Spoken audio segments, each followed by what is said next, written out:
مدرسة السحرة. تضم هذه المدرسة حوالي 40,000 طالب يتلقون فيها فنون السحر، ومعظمهم يتلقى التدريبات عن طريق شبكات الإنترنت. وقد سبق وتعرضت تلك المدرسة إلى إطلاق نار من قبل محتجين على منهجها الدراسي. مدرسة بروكلين الحرة. لا توجد مناهج دراسية بهذه المدرسة، وللطلاب الحرية في اختيار ما يدرسونه، حتى لو كان اختيارهم إنهاء وقتهم لعبا وتسلية. الأغرب من ذلك هو أن الطلاب في هذه المدرسة هم المديرون الحقيقيون لها، بينما يعتبر المعلمون مجرد عناصر مساعدة للطلبة.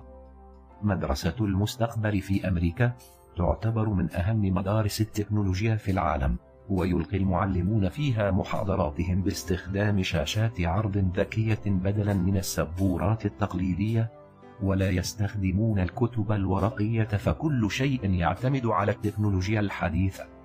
مدرسة البعارة. لن تصدق أن هذه المدرسة التي افتتحت في مدينة فالنسيا بإسبانيا تهدف لتعليم فتيات الليل أفضل أساليب العمل في مجال البعارة، وهذا شيء قانوني في أسبانيا. تتضمن الدراسة محاضرات نظرية وعملية عن تاريخ إنشاء وتطور البعارة، والمهارات التي يحتاجونها لتنمية نشاطهم، بتكلفة 100 يورو. مدرسة هارفي ميلك.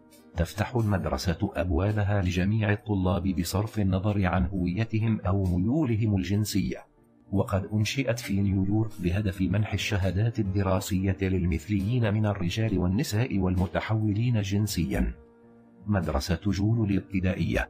يديرها مدرس واحد يدعى شين كوين، الذي جاء إلى قرية جول الصينية وعمره 18 عاما.